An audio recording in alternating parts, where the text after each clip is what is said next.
तो फ्रेंड्स, बहुत बहुत स्वागत है आपका प्रीति पटेल क्लासेस पर। आज हम हिंदी लिटरेचर में जो अलंकार के क्वेश्चन हैं जो प्रीवियस ईयर एग्जाम में पूछे गए हैं उनको करेंगे। इससे पहले मैंने अलंकार को डिटेल से पढ़ाया है, साथ ही साथ उसके एग्जाम्पल भी करवाए हैं, तो पहले आप उनको जाकर ज़रूर देखिएगा। इसके पहले मैंने हिंदी लिटरेचर के सारे प्रीवियस ईयर एग्ज़ाम में पूछे गए क्वेश्चन करवाए हैं, तो उनको आप उन वीडियो को जाकर ज़रूर देखिएगा। मैंने ट्रिक भी बताई है कि कैसे आपको कवि और उनकी रचनाएं याद करना है। चलते हैं क्वेश्चन नंबर 1। देखिए क्या है अलंकार का। ये सारे ही प्रीवियस ईयर एग्जाम में पूछे गए इंपॉर्टेंट क्वेश्चन है। क्या है? तो परबारो उर्वशी सुन राधिका सुजान, तू मोहन की उर्वशी हवई उर्वशी समान। इस अवतरण में कौन सा अलंकार है? तो आप बताइए कि इस जो पंक्तियां हैं इसमें कौन सा अलंकार है। अनुप्रास है, श्लेष है, यमक है, रूपक है। तो आपने टिक कर लिया होगा। चलते हैं आंसर देखते हैं क्या है। आंसर है बी, यमक अलंकार। तो यमक को याद रखिए आप ट्रिक के थ्रू। कैसे? हर एक अलंकार है उसके साथ को आपको एक एक एग्जाम्पल याद रखना है। जैसे कि यमक के साथ आप याद रखिए कनक कनक।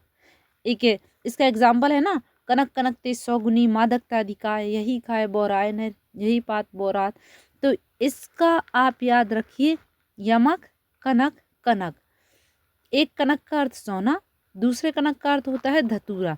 तो मतलब शब्द तो दो आएंगे, सेम सेम रहेंगे, लेकिन दोनों का अर्थ अलग अलग होगा। तो ऐसे आपको अभी यमक का याद रखिए। नेक्स्ट जो भी होगा तो उसका भी मैं आपको याद करवाऊंगी कैसे आपको याद रखना। यमक कनक कनक, एक कनक सोना एक कनक धतूरा। शब्द दो आएंगे, दोनों का सेम सेम होंगे, लेकिन मीनिंग दोनों का अलग अलग होगा। क्योंकि आप जब भी ज़्यादा पढ़ लेते हैं, मुझे पता है कि आपको याद है कि यमक अलंकार में तो ऐसा कनक कनक दिसोगुनी मतलब दो शब्द आते हैं और दोनों का मीनिंग अलग अलग होता है। लेकिन जब बहुत सारा पढ़ लेते हैं, हम एग्ज़ाम हॉल में बैठते हैं, तो हम भूल जाते हैं कि कौन सा अलंकार का कौन सा एग्जाम्पल था। इसलिए आप ऐसे ट्रिक के थ्रू याद रखिए ताकि आप सबको भूल भी जाएं, तब भी आपको याद रहे कि यमक कनक कनक, कनक सोना एक कनक धतूरा। तो ऐसे आप याद रखिए। चलते हैं नेक्स्ट क्वेश्चन की तरफ देखते हैं। पीपर पात सरिस मन डोला, पंक्तियों में अलंकार कौन सा है? उत्प्रेक्षा अलंकार, रूपक अलंकार, उपमा अलंकार, अतिशयोक्ता अलंकार। पीपर पात सरिस मन डोला। तो आपने आंसर टिक कर लिया होगा। चलते हैं आंसर देखते हैं क्या है। आंसर है बी, उपमा अलंकार है। उपमा को मैंने आपको इससे पहले सारी डिटेल से चीज़ें समझाई हैं, बहुत सारे एग्जाम्पल भी करवाए हैं, लेकिन पता नहीं क्यों आप लोग ऐसा करते हैं कि डिटेल से चीज़ें समझना ही नहीं चाहते। डायरेक्ट शॉर्ट शॉर्ट थोड़ा थोड़ा पढ़ लिया ऊपर ऊपर। आप डिटेल से पढ़िए तो आपसे सारे क्वेश्चन बनेंगे। तो देखिए उपमा में क्या होता है, क्या सा शब्द को उपमा के साथ सा जोड़ कर रखिए। सा से सरिस बना है, सम बना है, तो सा सरिस सम ऐसे शब्द आ जाएं। क्या होता है उपमा का मीनिंग? के समान। इसका इस अलंकार में क्या होती? तुलना। के समान में तुलना होती। तुलना तो रूपक में भी होती है, उत्प्रेक्षा में भी होती है, उपमा में भी होती है, लेकिन तीनों में कैसे कैसे शब्द आते हैं, कैसे कैसे ट्रिक के थ्रू आपको याद रखना है, वो मैं आगे बताती जाऊंगी। तो इसमें सरिस आ जाएगा, सम आ जाएगा, सा आ जाएगा, सी आ जाएगा। तो सा को उपमा, सा उपमा, ऐसे एक पूरा उपमा अलंकार को सा पहले जोड़िए।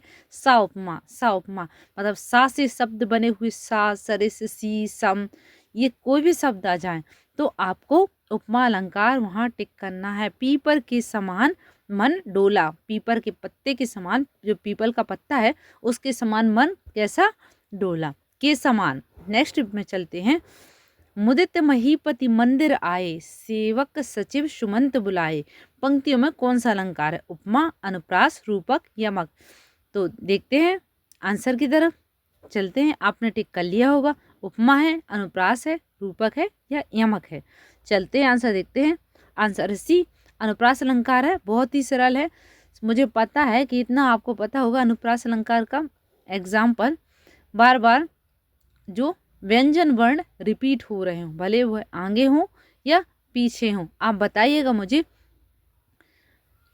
कि अनुप्रास अलंकार में स्वर जो है जब रिपीट होते हैं तब कौन सा अलंकार होता है? इसमें तो व्यंजन वर्ण रिपीट हो रहे हैं। नेक्स्ट पंक्तियों पर चलते हैं। सॉरी। चरण धरत चिंता करत चितवत चारहु ओर, सुबरन को ढूंढत फिरत कवि व्यवचारी चोर। उपयुक्त दोहे में कौन सा अलंकार है? तो श्लेष है, उपमा है, यमक है, रूपक है। आपने आंसर टिक कर लिया होगा। चलते हैं आंसर देखते हैं क्या है। आंसर है श्लेष अलंकार। श्लेष का अर्थ होता है चिपकना। क्या होता है? चिपकना। मतलब एक ही शब्द में जब अनेक अर्थ चिपके हों, मीनिंग एक ही शब्द का कई मीनिंग देता हो, तब होता है श्लेष। श्लेष मतलब होता है चिपकना। तो चलते देखते हैं। चरण धरत चिंता करत, कौन कौन चरण धरता है? चरण धरता है, सोचता है और फिर आगे पैर बढ़ाता है और चिंता भी हो रही है। चितवत चारों ओर, चारों तरफ देख भी रहा है। कौन कौन? सुबरन को ढूंढत फिरत कवि व्यभिचारी चोर। तो सुबरन कौन है? सुबरन अगर यह कवि की दृष्टि से देखा जाए तो सुबरन है सुंदर अक्षर, मतलब कवि अच्छे अक्षरों की तलाश में है ताकि उसकी कविता अच्छे से लिखी जा सके। व्यभिचारी कौन है? वह भी चरण धर रहा है, चिंता कर रहा है और चारों ओर देख रहा है। वह सुंदर स्त्री को देख रहा है। चोर क्या होता है? चोर सोने को। अब चोर के लिए सुबरन का मीनिंग क्या है? वह सोने को देख रहा है। मतलब चितवत चरण धरत चिंता करत, चितवत चारों ओर। तो एक ही शब्द में इतने सारे मीनिंग चिपके हुए हैं। तो श्लेष का अर्थ होता है चिपक जाना, चिपके हुए अर्थ में। तो एक ही शब्द के जब भी एक से ज़्यादा अर्थ निकले तब वहाँ पर श्लेष अलंकार होता है। चलते हैं नेक्स्ट पंक्तियों की तरफ चलते हैं। तीन बेर खाती शोभे तीन बेर खाती है। पंक्तियों में कौन सा अलंकार है? अनुप्रास है, अन्य युक्ति है, श्लेष है, यमक है। तो आपने आंसर टिक कर लिया होगा। चलते हैं आंसर देखते हैं क्या है। आंसर है डी, यमक अलंकार है। यमक अभी हमने याद किया था। कनक कनक, एक कनक सोना, दूसरा कनक धतूरा। यमक कनक कनक, कितना सरल है। यमक कनक कनक, इसमें भी कहा आ रहा है, उसमें भी कहा आ रहा है। तो दो ही शब्दों को यमक और कनक कनक, आपको तीन शब्द इसमें दो ही शब्दों को याद रखना है बस। एक कनक सोना, दूसरा कनक धतूरा। अब यहाँ पर क्या है? तीन बेर। अब यहाँ पर देखिए कनक कनक वहाँ पर आया, यहाँ पर बेरी बेरी दो बार आया। तो एक बेरी का मतलब क्या निकल रहा है? तीन बेर खाती सो बे तीन बेर खाती है। मतलब तीन बेर खाने वाली, तीन बार खाने वाली। कितनी? सिर्फ तीन बेरी खाकर रह रही है। जो तीन बार खाया करती थी वह सिर्फ तीन बेरी खाकर रह रही है। तो यहाँ पर यमक अलंकार है। चलते हैं नेक्स्ट क्वेश्चन की तरफ। चरण कमल बंधु हरियाई। पंक्तियों में अलंकार है, उपमा है, श्लेष है, रूपक है, अति संयुक्ति है। तो देखिए मुझे पता है कि जब हम पढ़ते हैं तो हमको ये लगता है कि हमसे सारे क्वेश्चन बन रहे हैं, सरल है। यमक तो है, अनुप्रास तो है, उपमा तो है, श्लेष तो है। लेकिन जब ढेर सारा पढ़ते हैं और उसके बाद जब एग्ज़ाम में बैठते हैं तो यही छोटी छोटी चीज़ों में हम कंफ्यूज हो जाते हैं कि यहाँ पर उपमा है, श्लेष है, रूपक है। तो इसी वजह से मैं आपको ट्रिक बता रही हूँ कि आप इनको ट्रिक के थ्रू ही याद रखिए। हर एक अलंकार के साथ छोटा सा एग्जाम्पल। उपमा, सा उपमा, सी सा उपमा, सी सा सम, मतलब सा को साथ उपमा जोड़ लीजिए, यमक के साथ कनक को जोड़ लीजिए।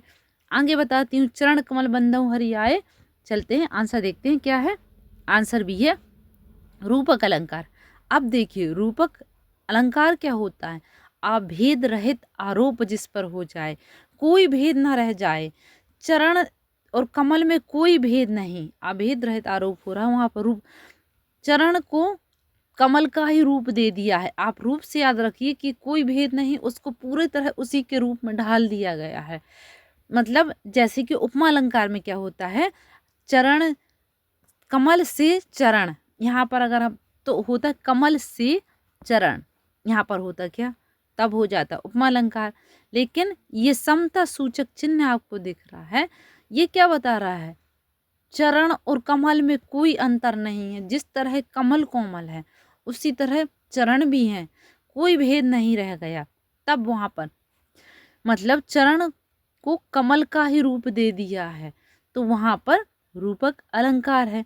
तो आप समता सूचक चिन्ह को रूपक अलंकार से जोड़िए कि ये रूपा है, रूपा जिसमें हमेशा ये समता सूचक चिन्ह आता है और उसी को जिसके साथ ही समता सूचक चिन्ह लगा रहता है उसी का रूप दिया जाता है। तो 90% क्वेश्चन तो आपको इससे सॉल्व हो जाएंगे। कभी कभी मिसप्रिंट हो जाता है तो ये समता सूचक चिन्ह आपको नहीं भी मिलता, तब आपको याद रखना है कि रूपक अलंकार में जो चीज़ है अगर मीनिंग आप निकल पाए, जैसे इसका मीनिंग क्या है, चरण कमल बंधु हरिया, मतलब भगवान के चरण कैसे बंधन, उनकी मैं वंदना करता हूँ जो कमल के समान है। तो आप मीनिंग निकालना तो शायद कठिन होता है, समता सूचक चिन्ह देखकर समझ जाएंगे। दूसरा, चरण और कमल दोनों की तुलना ऐसी की गई है कि इसको इसका एक और एग्जाम्पल इसके साथ है, आप याद रखिए।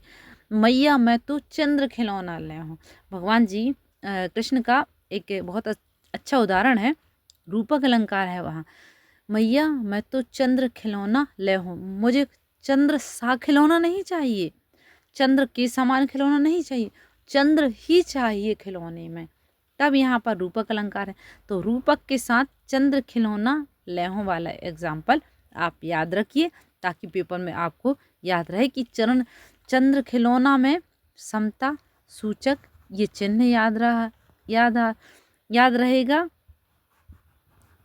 और क्या, ये समता सूचक चिन्ह, और चंद्र जैसा खिलौना नहीं चाहिए भगवान को, चंद्र ही चाहिए खिलौने में।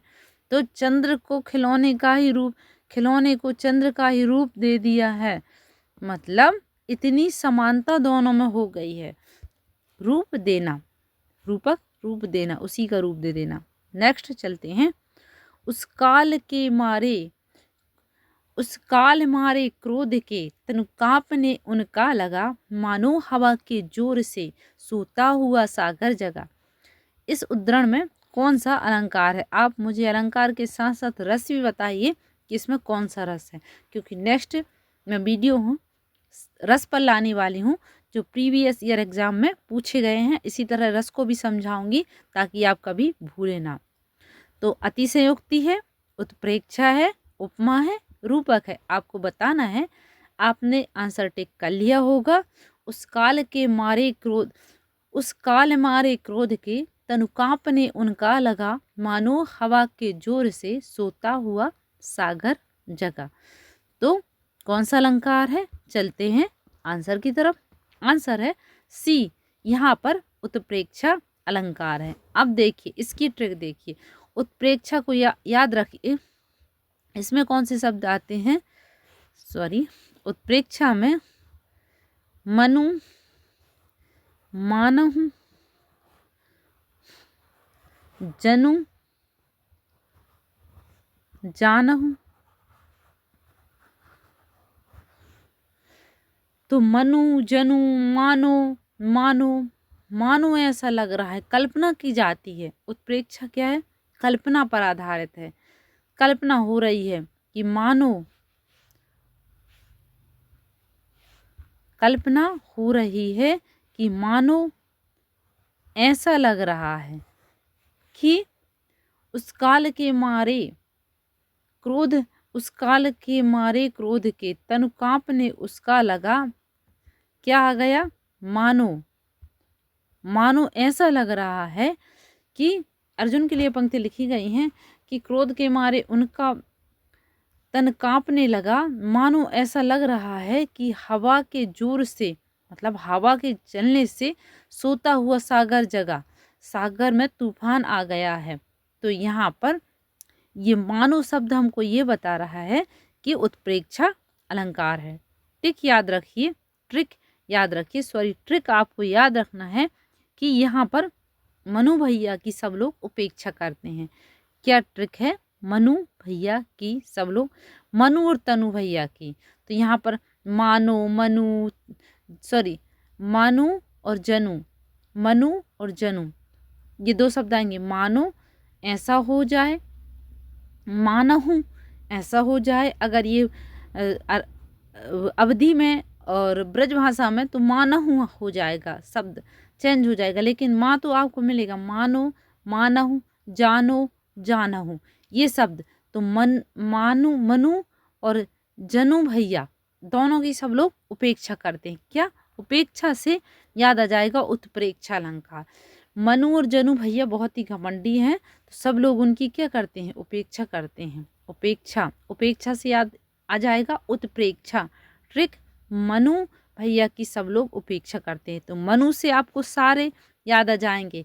किसमें कौन से शब्द आते हैं? मानो, मानु, मनु, मानहूँ, जनू, जानहूँ, मतलब जानो ऐसा हो, कल्पना हो रही हो उत्प्रेक्षा में कि मानो ऐसा लग रहा है कि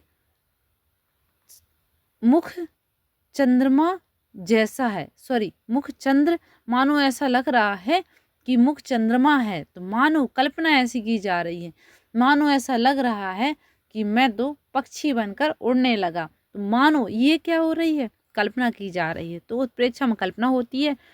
मनु भैया की सब लोग उपेक्षा करते हैं। ये ट्रिक है, आपको हमेशा याद रहेगा। एग्ज़ाम हॉल में भी आपको ये चीज़ याद रहेगी, आप ऐसे पढ़ेंगे तो। लेकिन मुझे पता है कि जब बहुत सारा सिलेबस होता है और जब दिमाग पर सारी चीज़ें भूल जाते हैं, एग्ज़ाम हॉल में ट्रिक ही याद रहती है आपको, या फिर डिटेल से सारी चीज़ों को पढ़ना। तो देखते हैं, निम्नलिखित विकल्पों में से शब्द अलंकार में चिन्हित कीजिए। शब्द अलंकार को चिन्हित करना है।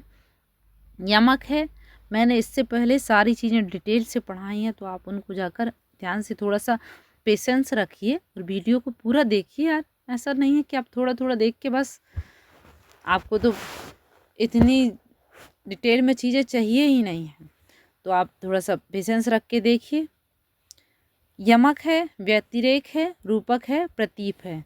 तो शब्द अलंकार, अर्थ अलंकार आपको आना चाहिए। शब्दों के आधार पर चमत्कार हो शब्द अलंकार, अर्थों के आधार पर चमत्कार हो अर्थ अलंकार। चलते हैं, यमक अलंकार कौन सा शब्द अलंकार है? कनक, कनक। शब्द ऐसे चुने जा रहे हैं कवि के द्वारा कि शब्दों के आधार पर कविताएं अच्छी लग रही हैं, उनमें चमत्कार आ रहा, आनंद आ रहा है। तो शब्द अलंकार कौन सा है? यमक। मतलब व्यतिरेक, रूपक। ये देखो, अभी हमने रूपक का पढ़ा कि क्या होता है, यहाँ पर बाकी सारे अर्थ अलंकार के एग्जाम्पल हैं। नेक्स्ट क्वेश्चन की तरफ चलते हैं।